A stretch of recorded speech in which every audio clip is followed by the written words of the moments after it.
무영교에서 유영교회로 오늘의 묵상입니다. 오늘은 사사기 6장 28절에서 32절까지 말씀을 묵상하겠습니다. 성경 말씀을 듣겠습니다.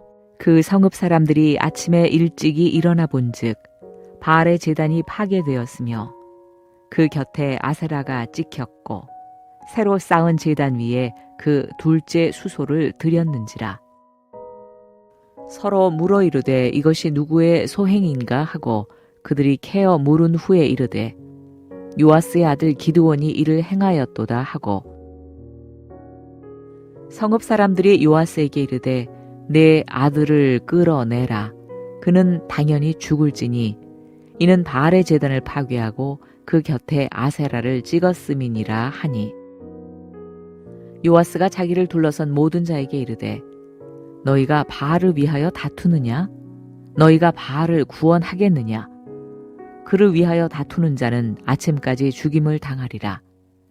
바알이 과연 신일진데 그의 제단을 파괴하였은즉 그가 자신을 위해 다툴 것이니라 하니라.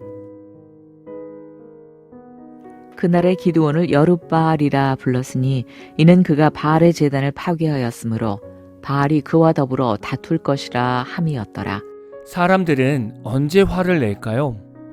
옳고 그름에 화를 내는 것이 아니라 내가 무엇을 좋아하는가에 따라 화를 냅니다. 예를 들면 내가 주식을 하고 있는데 주식값이 떨어졌습니다. 화가 날까요? 안 날까요? 당연히 화가 날 겁니다. 반대로 내가 주식을 안 하고 있는데 주식값이 많이 떨어졌습니다. 화가 날까요? 안 날까요? 당연히 화낼 이유가 없습니다. 내가 교회 일에 관심이 많습니다. 그런데 교회에 어려움들이 생겼습니다. 걱정을 할까요? 안 할까요? 당연히 걱정하고 여러모로 신경을 쓸 겁니다. 그런데 내가 교회 일에 관심이 없습니다. 그런데 교회에 어려움들이 생겼습니다. 걱정을 할까요? 안 할까요? 당연히 걱정하지 않습니다. 사람은 자신이 관심 있는 분야에서 감정 표현을 하게 됩니다. 그래서 감정을 통해서 사람의 진심을 파악할 수 있죠.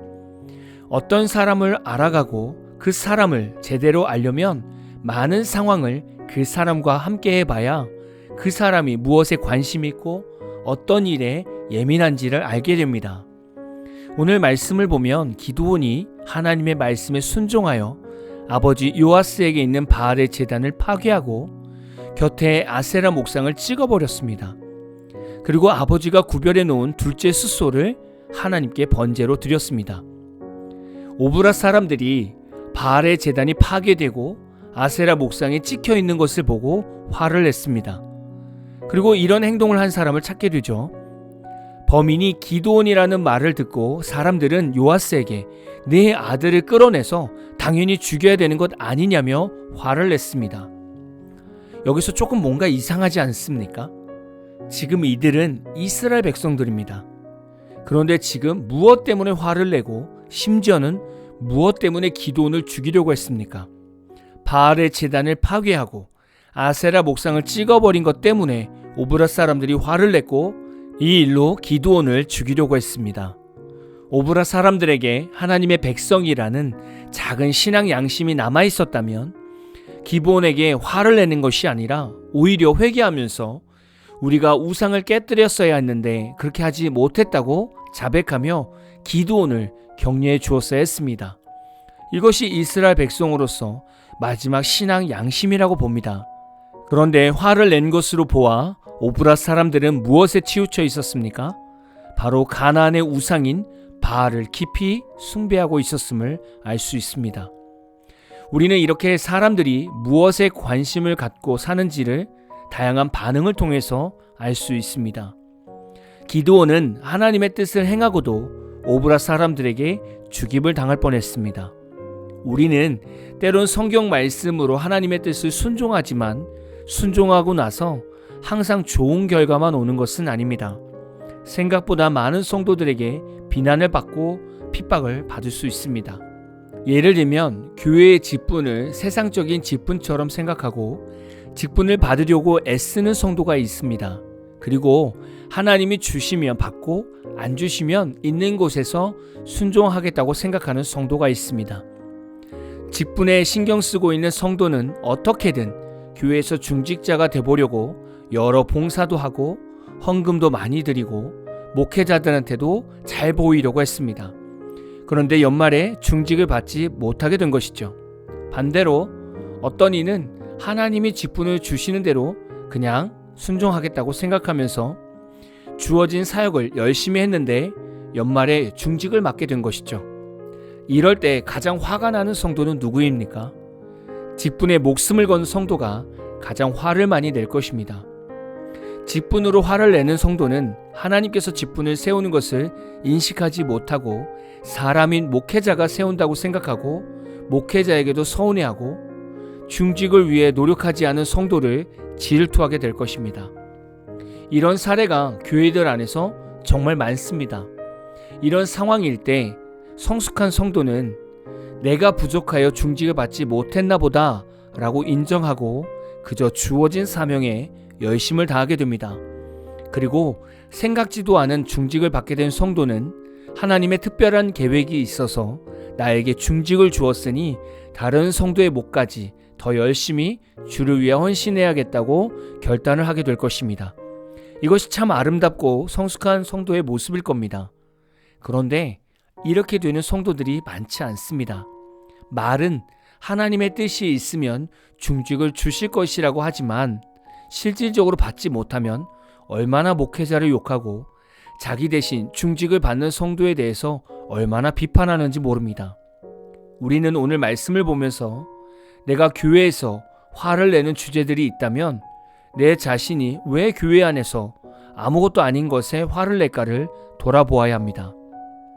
화를 낸다는 것은 내가 원하는데 내가 얻지 못한 일이 있거나 아니면 내가 볼 때 올바르지 않다고 판단되는 것이 있어서 화를 내고 있는 것입니다. 그런데 가만히 보면 대부분 내 생각, 내 욕심, 내 자존심 때문에 화를 내더라고요. 우리는 이런 내 자신의 밑바닥을 보면서 부끄러워할 줄 알아야 합니다. 그리고 내 안에서 미성숙한 모습이 드러났다면 얼른 회개하고 돌이켜서 다음부터는 이런 미성숙한 모습을 보이지 않으려고 노력해야 합니다. 교회는 사람의 욕심을 채우고 내 판단으로 교회와 목회자를 흔드는 곳이 아닙니다. 교회는 목회자가 그리스도의 생각을 쫓아 판단하는 곳이며 하나님의 사랑으로 성도들이 서로 이해하고 챙겨주고 헌신하는 곳입니다. 우리 모두가 연말을 맞이하면서 교회에 대해서, 목회자에 대해, 직분과 사역에 대해, 그리고 성도들 간의 교제에 대해 다시금 생각하고 예수님이 원하시는 신앙생활이 무엇인지를 다시금 돌아보시는 연말이 다 되시기를 진심으로 축복합니다. 오늘 마무리 찬양은 위클레시아의 작고 약한 내 모습이라는 찬양입니다. 찬양 후에는 잔잔한 연주곡이 있습니다. 말씀을 생각하면서 기도하는 시간을 가져보십시오.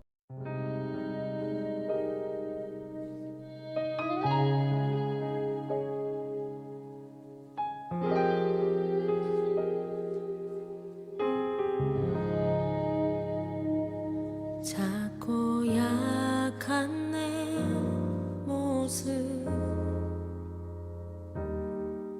기댈 곳도 없는 나를 위로하시려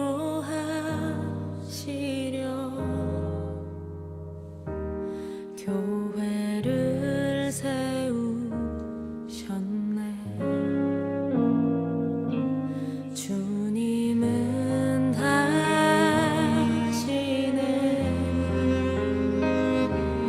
내가 넘어질 것도 그런 나를 위하여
다시 한번 같이 고백합시다. 작고 약한 작고 약한 내 모습 기댈 곳도 없는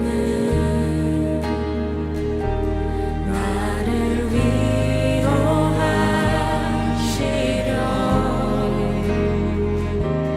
교회를 세우셨네. 주님은 다 아시네.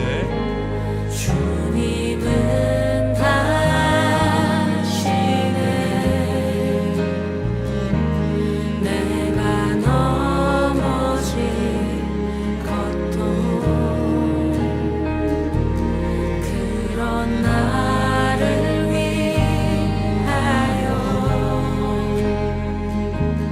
교회로 세우셨네.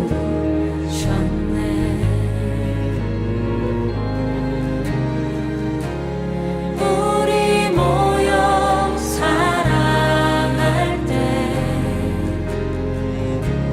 주님 위로하시네.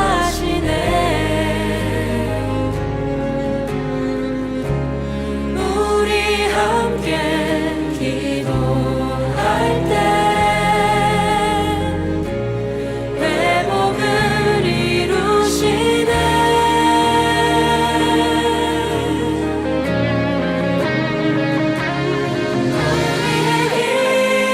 기도해 눈에 보이지 않아도 주가 이뤄가심을 믿네.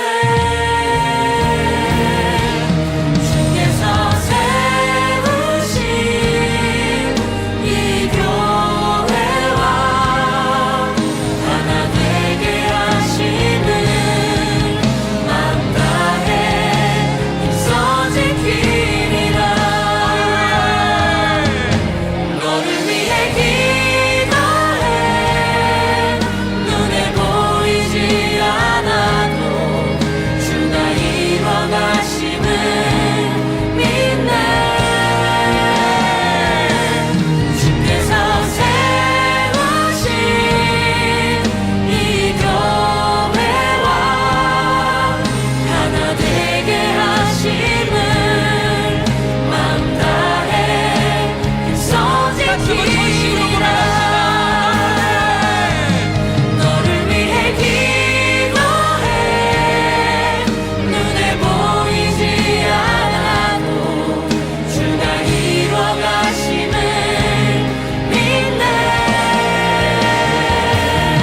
주께서 세우신 이 교회와 하나 되게 하심을 맘 다해 힘써 지키리라.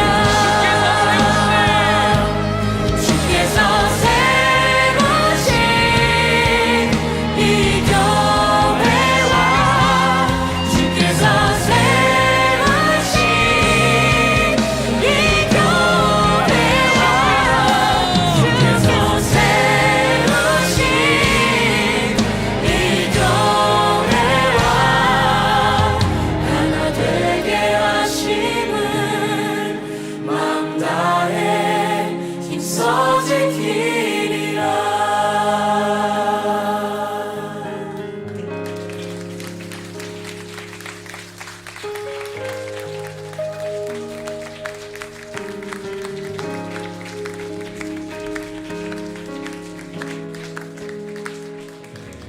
우리 더 큰 박수 주님께 올려드립시다.